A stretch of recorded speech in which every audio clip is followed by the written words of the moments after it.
Buenos días, chicos. Seguimos con nuestros temas de las grandes pandemias que han ocurrido a lo largo de la historia de la humanidad. El día de hoy vamos a ver tres pandemias importantes y que a partir de ella ha surgido las famosísimas pandemias de gripe y sobre todo la importancia que tiene hasta la actualidad. ¿Sí? Hemos visto que la gripe en un inicio fue una enfermedad bastante catastrófica para el ser humano. Actualmente, ya gracias al avance de la medicina, tenemos cómo protegernos, cómo defendernos, tenemos la vacunación que trata de crear inmunidad para que las personas que se enfermen no tengan una enfermedad tan catastrófica. ¿Sale? Ok,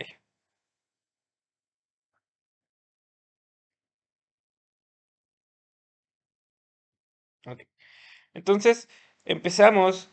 eh, Nos vamos hasta la Primera Guerra Mundial y aproximadamente en marzo de 1918, durante los últimos meses de la Primera Guerra Mundial, justamente en noviembre, que fue de ese mismo año, fue cuando culminó la Primera Guerra Mundial y se registró el primer caso de gripe española, que paradójicamente no se diagnosticó en España, sino se diagnosticó en Estados Unidos. Esta epidemia fue bautizada gripe española porque España siempre se mantuvo al margen de la guerra. Nunca tuvo un lado dentro de o formó parte de de una alianza en la guerra, sino que siempre se mantuvo neutral. Y es por eso que en España se manejaba la información de forma fluida, de forma correcta, y a diferencia de los países que estaban en guerra, que tenían bloqueada totalmente sus componentes de comunicación y por lo tanto el avance también en medicina estaba un poco retraído. Sin embargo, como les repito, en España sí se encontraba esta fluidez de información, esta fluidez de conocimiento, por lo tanto se llamó gripe española, que realmente está mal llamada porque no surgió en España, sino fue porque toda la información que se recopiló no, fue directamente de España. Eh, Muy bien. Algo importante que también vemos que podemos hacer o denotar el cambio es que actualmente los países que tienen epidemias de gripe actúan o tienen ciertas restricciones o ciertas medidas. A diferencia de cuando surgió esta enfermedad, los pacientes eran tratados de forma arcaica conforme el conocimiento de esa época. Actualmente, como les repito, la medicina ha avanzado de forma abrupta que el desarrollo ha implicado vacunas, medicamentos, antirretrovirales, antibióticos, y todo eso ha favorecido al ser humano. Entonces vemos que la gripe española estuvo, eh, o la etiología más que nada de la gripe española, la acuñamos al virus de influenza, ¿sí? El famosísimo virus de influenza y que ha ido viniéndose hasta la actualidad y la última epidemia importante, sobre todo que vivió nuestro país, fue la epidemia de influenza del año 2009, que también la vamos a ver más adelante. Entonces, esta virulenta cepa de virus de gripe se extendió por todo el mundo al mismo tiempo que las tropas que estaban en guerra, de los países que estaban en guerra, también se distribuían a lo largo de Europa. Es decir, esta movilización de personas, movilización del ejército, también permitió la movilización del virus a lo largo de toda Europa. En Europa se propagó muy rápidamente por el movimiento bélico y el virus también apareció en su forma letal en diversas ciudades de América, de Europa, África y Asia. Como vemos, Y como les dije en clases pasadas, la guerra, las guerras mundiales han ayudado para el avance de la medicina en cierta forma, pero también estos conflictos bélicos también van acompañados de la movilización de enfermedades. Y es por ello que la gripe española tuvo una gran importancia por la gran movilización del ejército. Existen evidencias epidemiológicas que Europa, información genética de Estados Unidos, que indican que el virus de influenza ya circulaba meses previos antes de su identificación. Sin embargo, no hay explicación plausible de cómo pudo aumentar su letalidad y de forma súbita y simultánea en diferentes lugares del mundo. Es decir, es una cepa de virus que de repente causó una letalidad importante y sobre todo un riesgo de infección importante no solo en una parte, sino en todo el mundo. Una característica clave de la pandemia de 1918 fue la tasa alta de infección y de mortalidad en adultos jóvenes, en adultos de entre 20 a 45 años de edad. Y si nosotros también vamos a la historia, recordaremos que el ejército estaba conformado por grupo de edad de personas de 20 a 40 años de edad. Y si se dan cuenta, todo tiene relación. La movilización del ejército, la edad del ejército y la presencia del virus, entonces esto conlleva a una gran infección y generar una gran pandemia. Entonces, Europa nuevamente se vio afectada no solamente por el conflicto bélico, sino también por la presencia de una epidemia que causó una gran mortalidad a lo largo de las ciudades importantes y que posteriormente en ciudades de otros continentes y ciudades importantes también se dio la presencia de este virus. Los sistemas de salud se vieron desbordados y las funerarias no se daban abasto también por la gran mortalidad que se presentaba. Es decir, no solamente morían a causa de la guerra, sino también a causa de el virus. Se estimaba que la tasa global de mortalidad fue entre 10 y 20% de los infectados, y llegando a morir en todo el mundo entre 20 a 50 millones de personas, aunque algunos historiadores mencionan que pudo haber sido hasta 100 millones de personas en esa época.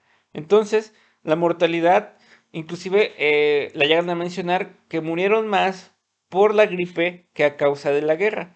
Entonces, el punto de la mortalidad de esta pandemia fue demasiado alta y demasiado catastrófica. Sin embargo, el ser humano también es ingenioso y como le repito, cuando hay alguna eventualidad, también va acompañado de ingenio. En este caso, cuando hay alguna enfermedad, también va acompañado de tratamientos nuevos o sobre cómo poder protegernos contra esta enfermedad. Y entonces empezaron el uso de las caretas o el uso de las mascarillas faciales, el famosísimo cubrebocas o la famosísima careta, ¿sale? El virus pandémico de la gripe AH1N1 de 1918 demostró ser altamente patógeno y también demostró ser que tenía un alto grado de mortalidad y de letalidad en los pacientes jóvenes, ¿sí? La gripe hasta actualmente aún no es erradicable, no hemos podido erradicar la gripe. ¿Por qué? Porque existen las variantes de las proteínas H y las proteínas N que tienen su envoltura nuclear o que tienen su envoltura este virus y que están en constante evolución. Además que el virus de la gripe tiene etapas zoonóticas, es decir, que este virus puede alojarse en animales, en las aves, en los puerquitos, en el ganado bovino y por ello puede alojarse, puede esconderse y después resurgir nuevamente como un virus letal. ¿Sale? Algunos de estos virus se han alojado o han aparecido recientemente y tienen relación como la gripe aviar o la gripe porcina. Entonces, como les decía, eh, obviamente el mundo se preparó para esta epidemia, terminando la guerra, se tuvo que preparar para contrarrestar los efectos. Entonces, uno de esos efectos que causó fue el uso de los cubrebocas que vemos aquí, que eran no tan convencionales y sobre todo protegían la nariz, pero no protegían la boca, sin embargo tenían ya un grado de protección. Entonces, influenza, como no es un virus que podemos erradicar, pero sí es un virus que está en constante modificación genética, en constante mutación. Entonces, llegamos a Asia.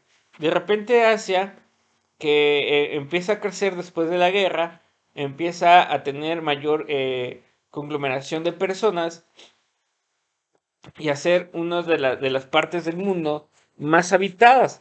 Entonces, se registra por primera vez en la península de Yunnan, China, un virus de gripa A llamado influenza A H2N2, de procedencia aviar. Si recuerdan, yo les mencioné que influenza, el virus de influenza que causó la gripe española, era un virus que podía alojarse en las aves, en los mamíferos, y por lo tanto este virus se alojó en las aves y nuevamente resurgió y se llamó influenza A H2N2 por gripe aviar. Apareció en 1957 y en menos de un año se había propagado por todo el mundo. También la fácil propagación de este virus causaba alto porcentaje de enfermedad y de mortalidad. Para entonces ya se había creado la Organización de las Naciones Unidas, la famosísima ONU, y que también un brazo derecho importante es la OMS, la Organización Mundial de la Salud. Este brazo eh, había diseñado una vacuna para disminuir los efectos que tenía la gripe. Sin embargo, esta vacuna no estaba disponible en todo el mundo y es por eso que en esta época la gripe era catastrófica en el ser humano. A pesar de los avances médicos con respecto a la pandemia de la gripe española, que contribuyeron muchísimo para mejorar el trato y sobre todo para mejorar las condiciones frente a una pandemia, esta gripe registró aproximadamente en todo el mundo 1 millón de fallecidos en todo el planeta.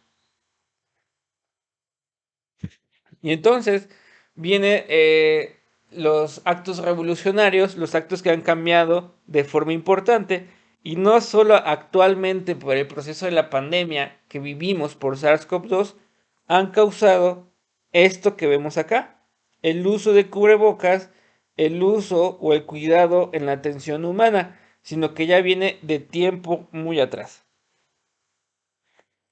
Y nuevamente, la aparición de la gripe, va acompañada sobre todo de la conglomeración de las personas. Entonces, donde hay mucha conglomeración o hay mucha propagación de una enfermedad, puede llegar a mutar un virus. Y nuevamente aparece en Hong Kong, en la región de Asia. Tan solo 10 años después de haber superado la última gran pandemia de gripe, reapareció de nuevo en Asia, en la isla de Hong Kong, la gripe que se llamó Hong Kong, la gripe de Hong Kong, que fue una variación del virus de gripe A H3N2 y que fue registrada en esta ciudad en 1968 y se expandió por todo el mundo con un patrón muy parecido al de la gripe asiática y que también 1 millón de personas fueron víctimas de esta nueva cepa que causó la gripe. Entonces, como les había dicho, desde la gripe española hemos visto que este virus puede mutar, puede cambiar genéticamente y por lo tanto tiene ese grado de letalidad que inició la gripe española y que las demás gripes también han tenido. Y si se dan cuenta, esta evolución de este virus ha sido erradicar o matar a las personas. Sin embargo, ya en esta época existía la OMS y entonces recuerden que la OMS había desarrollado la vacuna y trataba de proteger a las personas. Sin embargo, al pasar de los años, gracias a la vacunación, se detuvo, se frenó de forma importante la generación de las pandemias. Sí, pero en el año 2009, perdón, inició una epidemia, una pandemia importante de influenza A H1N1. Y esta epidemia nosotros la vivimos de forma importante porque México fue un país donde surgió esta enfermedad. El 21 de abril del 2009, los Centros de Control y Prevención para Enfermedades, la CDC, en Estados Unidos informaron que había un nuevo virus de influenza, la influenza A H1N1, y que no había sido identificada previamente y que estaba causando datos de neumonía atípica. Este virus se aisló en una niña de 9 años y un niño de 10 años, ambos residentes de California, quienes a finales de marzo de este año presentaron una enfermedad respiratoria leve, atípica, pero con fiebre. Sin embargo, se pudo aislar este virus y a partir de aquí se empezó a estudiar. La variante viral ahora es conocida como influenza A H1N1 en el 2009, que se asoció de forma inmediata a una serie de casos muy graves de neumonía típica que se presentó en nuestro país, en el país de México, en el mes de marzo, y que llevó a una declaración de emergencia nacional el 23 de abril. Es decir, que también hubo separación de nuestras labores, separación de las labores cotidianas y obviamente una cuarentena. La pandemia de influenza A H1N1 en México comprende desde abril del 2009 hasta abril del 2010. Fue un año completamente. En México, la influenza del 2009, a diferencia de influenza estacional, afectó mayormente a la población joven, la cual se recuperó sin consecuencias en un gran número. Fue hasta julio del 2010 que se obtuvieron los números y la pandemia causó la muerte de 1.316 personas y se confirmaron, gracias a las pruebas moleculares, un total de 72.548 casos. ¿Sí? Es decir, esta pandemia fue importante en nuestro país. Fue un virus nuevo que se empezó a propagarse en México y a partir de México se propagó a otros lugares.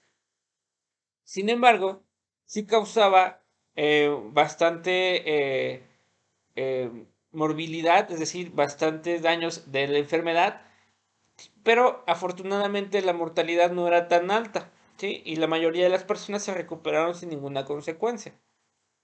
Entonces, a lo largo de la historia, hemos visto que existen grandes pandemias y que los virus han evolucionado de forma importante y estos han atacado a la población y sobre todo, eh, pareciera que el objetivo fuera disminuir el número de población.